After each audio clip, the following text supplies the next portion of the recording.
स्वागत है आपका नेक्स्ट चैप्टर 5 वॉइस में। वॉइस कितने प्रकार के होते हैं? वॉइस हमारे होते हैं दो प्रकार के, एक होता है एक्टिव वॉइस और दूसरा होता है पैसिव वॉइस। एक्टिव वॉइस के स्ट्रक्चर की बात करें तो पहले सब्जेक्ट होता है, फिर वर्ब होता है और फिर ऑब्जेक्ट होता है। और जब ये पैसिव वॉइस बनता है तो ये ऑब्जेक्ट इधर आ जाता है और सब्जेक्ट इधर चला जाता है और वर्ब वैसे ही लगी रहती है। बस चेंज ये होता है कि पहले जो वर्ब होती है वो सब्जेक्ट के अकॉर्डिंग लगती है और दूसरी वर्ब जो होती है जो ऑब्जेक्ट के अकॉर्डिंग लगती है। बस इतने से चेंजेस होते हैं। और दूसरा चेंज होता है कि पैसिव वॉइस में वर्ब हमेशा थर्ड फॉर्म में आती है। पैसिव वॉइस में वर्ब हमेशा थर्ड फॉर्म में आती है। तो चलिए आइए इन बेसिक कॉन्सेप्ट्स को जान लेते हैं और उसके बाद हम क्वेश्चन करते हैं। सबसे पहला क्वेश्चन हमारा लिखा हुआ है the police arrested him. Police यहाँ पर सब्जेक्ट होगा और हिम क्या होगा? ऑब्जेक्ट होगा। अब अरेस्टेड वर्ब की सेकेंड फॉर्म है और जब इसे हम चेंज करेंगे तो ये वॉज वर्ब में चेंज हो जाएगा। तो देखते हैं क्या बनेगा। तो हमारा सेंटेंस बनेगा ही वॉज अरेस्टेड। क्या हो जाएगा? He was arrested. बिल्कुल सही जवाब हमारा हो जाएगा फर्स्ट का बी। फिर लिखा हुआ the team is looking into the matter. The team is looking into the matter.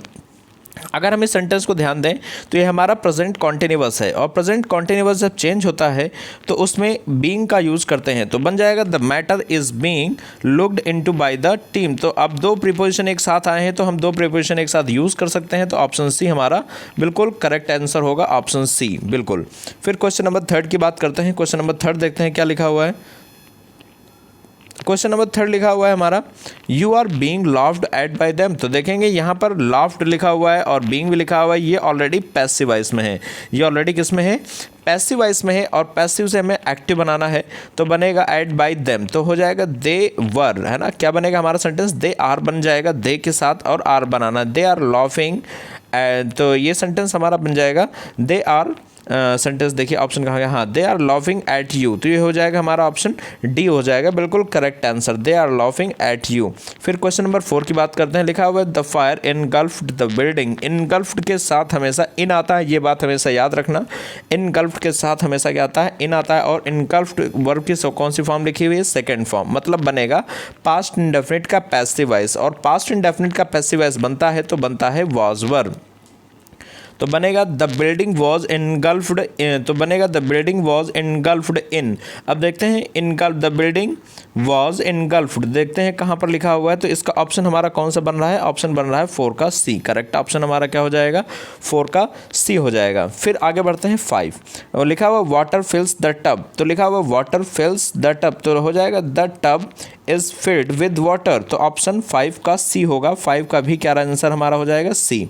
फिर नेक्स्ट क्वेश्चन की तरफ आगे बढ़ते हैं। क्वेश्चन नंबर 6 की तरफ देखते हैं। क्वेश्चन नंबर 6 क्या लिखा हुआ है? He knows me.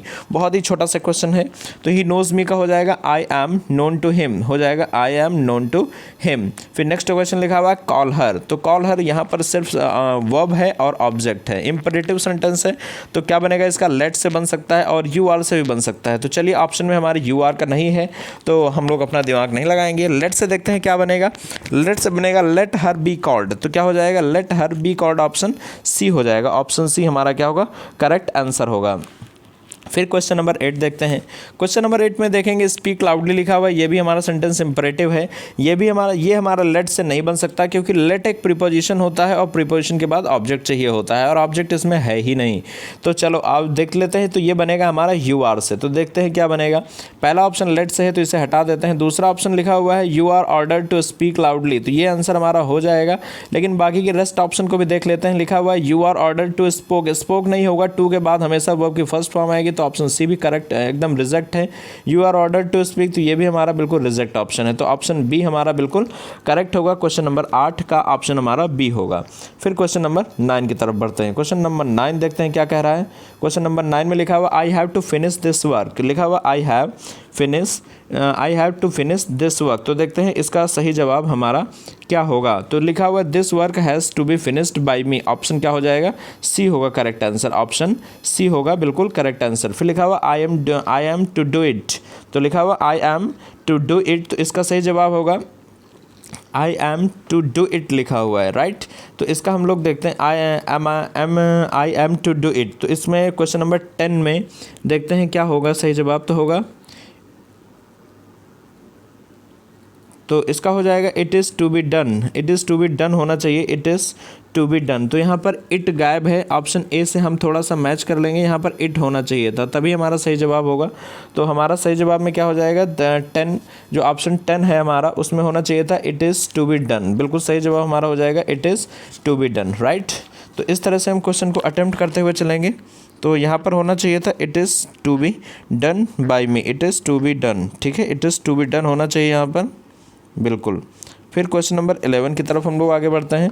Question number 11 देखते हैं क्या कहता है। क्वेश्चन नंबर 11 की तरफ आगे बढ़ते हैं। लिखा हुआ है you will have finished this work by tomorrow, will have finish तो हो जाएगा दिस वर्क हैज़, तो ये हो जाएगा दिस वर्क विल हैव, है ना, यहाँ पर हो जाएगा दिस वर्क। उसके बाद देखते हैं क्या होना चाहिए 11 का हमारा सेंटेंस हो जाएगा, बीन लग जाएगा इसमें और वर्क की थर्ड फॉर्म हो जाएगी, तो ऑप्शन डी करेक्ट हो जाएगा, ऑप्शन डी करेक्ट होगा। फिर क्वेश्चन नंबर 12 की तरफ आगे बढ़ते हैं। क्वेश्चन नंबर 12 देखते हैं क्या होगा। क्वेश्चन नंबर 12 लिखा I saw him living the house, I saw him living the house, तो देखते हैं इसमें होगा he was seen living the house by me, तो ऑप्शन डी हो जाएगा इसका करेक्ट आंसर, ठीक है, इसका राइट आंसर हो जाएगा आपका ऑप्शन डी। फिर लिखा हुआ Mona was writing a letter to her father, हो जाएगा Mona was writing a letter to her father, तो देखते हैं इसका सही जवाब क्या बनेगा, एक बार देख लेते हैं हम लोग।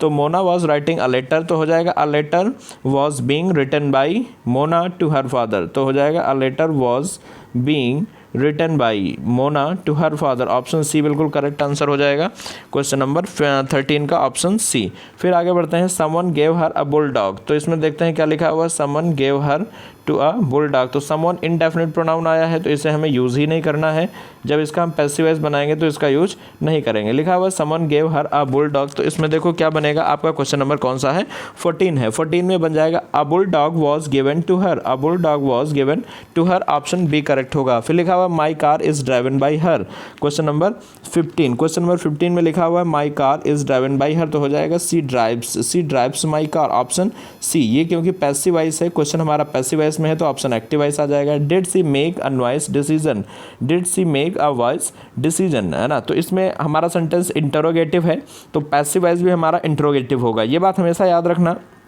कि अगर एक्टिव वॉइस इंट्रोगेटिव है तो पैसिव वॉइस भी इंट्रोगेटिव होगा। तो हमारा सेंटेंस बनेगा was a voice decision made by her, was a voice decision made by her, question number 16 का ऑप्शन बी करेक्ट होगा। फिर क्वेश्चन नंबर 17 की तरफ देखते हैं। 17 में क्या लिखा हुआ है प्यारे बच्चों, देखते हैं have you seen the movie, have you seen, तो यहाँ पर भी हमारा सेंटेंस जो है वो इंट्रोगेटिव है, तो इसको हम लोग देखते हैं इसमें क्या बनेगा, has the movie been seen by you, तो ऑप्शन सी हमारा बिल्कुल करेक्ट आंसर होगा। फिर लिखा हुआ had he spoken lie, had he spoken lie, तो यहाँ पर ये हमारा सेंटेंस इंट्रोगेटिव एक्टिव वॉइस है। 18 में हमारा क्या है इंट्रोगेटिव एक्टिव वॉइस है, 18 का हमारा क्या हो जाएगा सही जवाब, had lie been spoken by him, तो ऑप्शन कौन सा बी करेक्ट हो जाएगा, ऑप्शन बी करेक्ट हो जाएगा। फिर 19 देखते हैं Ravi will have finished this, Ravi will have finished his homework, तो क्वेश्चन नंबर 19 देखते हैं। 19 में हो जाएगा his homework will have been finished by Ravi, option A correct हो जाएगा, बिल्कुल सही जवाब हमारा हो जाएगा ए। फिर क्वेश्चन नंबर 20 देखते हैं। क्वेश्चन नंबर 20 में देखते हैं क्या सही जवाब होगा। क्वेश्चन नंबर 20 लिखा हुआ है his sudden visit has amazed us, तो अमेज के साथ हमेशा ऐड का प्रयोग करेंगे, अमेज के साथ। देखते हैं यहाँ पर 20 में देखते हैं क्या सही जवाब होना चाहिए। 20 का हमारा सही जवाब लिखा हुआ है we have been amazed at his sudden visit, तो यहाँ पर ऑप्शन सी करेक्ट हो जाएगा, ऑप्शन सी करेक्ट। फिर लिखा हुआ है his victory is surprising the whole school, तो सरप्राइजिंग के साथ भी हम ऐड का यूज़ करते हैं, सरप्राइजिंग के साथ भी हम किसका यूज़ करेंगे ऐड का, तो हो जाएगा has the school is being surprised at his victory, तो इसका ऑप्शन हमारा ए करेक्ट हो जाएगा। फिर आगे 22 की बात करते हैं। क्वेश्चन नंबर 22 देखते हैं क्या कहता है। क्वेश्चन नंबर 22 में क्या लिखा हुआ है, इसमें लिखा हुआ है सी नोज मी, तो हो जाएगा I M, C knows me तो हो जाएगा I am known by her, I am known to her, इसका सही जवाब बाई नहीं होगा, कभी भी नो के साथ बाई नहीं टू का यूज़ करेंगे, हमेशा याद रखना। तो 22 के साथ हमेशा क्या लगाएंगे, नोज के साथ क्या लगाएंगे टू, तो हो जाएगा I am known to her. फिर लिखा she give me a smile, she give me उसने मुझे एक छोटी सी हंसी दी, है ना, तो इसके लिए हम लोग क्या यूज़ करेंगे 23 में हम लोग क्या लिखेंगे, तो लिखा हुआ a smile was given to me by her, तो given to me by her हो जाएगा, ऑप्शन ए करेक्ट होगा। 24 कॉल हिम, तो इसका हो जाएगा कॉल हिम का हो जाएगा let him be called, option C correct होगा। 24 का ऑप्शन क्या करेक्ट होना चाहिए, सी करेक्ट होना चाहिए। फिर आगे बढ़ते हैं 25 ये बुक में कुछ एक्सप्लेनेशन दिए हुए हैं, ये आप पढ़ लेंगे तो आपके लिए अच्छा रहेगा। तो आगे बढ़ते हैं हम लोग 25 क्वेश्चन नंबर 25 देखते हैं। लिखा हुआ नोबडी कैन चेंज डेस्टिनी। तो नोबडी कैन, तो यहाँ पर देखेंगे नोबडी, समवन, ये सारे हमारे इनडेफिनिट प्रोनाउन है, इनका कभी पैसिव वॉइस में ऑब्जेक्ट के तौर पर यूज़ नहीं किया जाता। इनडेफिनिट प्रोनाउन का कभी पैसिव वॉइस में ऑब्जेक्ट के तौर पर यूज़ नहीं करते हैं। तो 25 का हम देखते हैं क्या सही जवाब होगा। 25 में हो जाएगा destiny can not be change, तो ऑप्शन सी करेक्ट हो जाएगा। फिर लिखा हुआ teach your student, teach your student, तो ये सेंटेंस टीच योर स्टूडेंट, ये हमारा 26 क्वेश्चन है। इसका ऑप्शन हमारा क्या बनेगा, तो हो जाएगा let your student be taught, option कौन सा, सी करेक्ट होगा।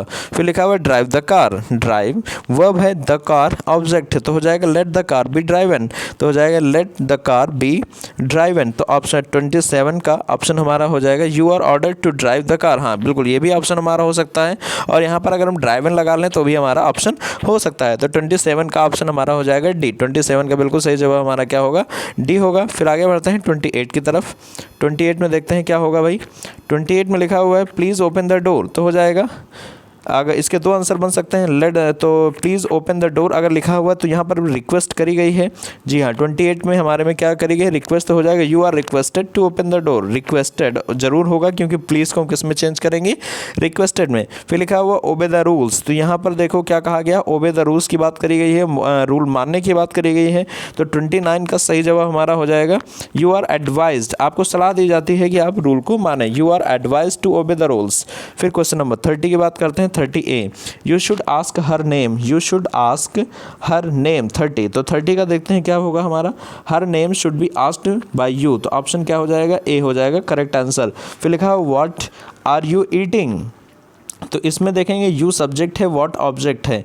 तो अब व्हाट WH वर्ड का हम प्लेस नहीं बदलते हैं, तो WH वर्ड का प्लेस नहीं बदलेंगे तो क्या हो जाएगा, what is being eaten by you, तो हो जाएगा what is being eaten by you. फिर क्वेश्चन नंबर 32 में देखते हैं, और 33, क्वेश्चन नंबर 32 लिखा हुआ हु टीचर्स यू, तो आपको कौन पढ़ाता है। तो देखेंगे हु सब्जेक्ट है, टीचर्स वर्ब है, और यू क्या है, ऑब्जेक्ट है। तो अगर हम इसका पैसिव वॉइस बनाएंगे तो देखते हैं पैसिव वॉइस हमारा क्या बनेगा 32 का पैसिव वॉइस हमारा बनेगा by whom are you taught, by whom are you taught, तो आंसर हमारा क्या होगा, सी होगा। फिर लिखा हुआ है your child is to learn cricket, your child is to learn cricket. 33, तो 33 का हमारा होगा cricket is to be learned by your child, cricket is to be learn by your child. तो आंसर हमारे सारे हो गए हैं वॉइस के। और वॉइस से आप चाहे सुपर टेट का एग्जाम दे रहे हो या टेट का एग्जाम दे रहे हो, अगर आप टेट का एग्जाम दे रहे हैं तो 2 क्वेश्चन आना ही आना है, और सुपर टेट में 1 क्वेश्चन। बहुत ही इंपॉर्टेंट टॉपिक है, आप इसे बहुत मन लगा के पढ़िए और सारे डाउट को आप पूछते रहिए। ठीक है, थैंक यू वेरी मच।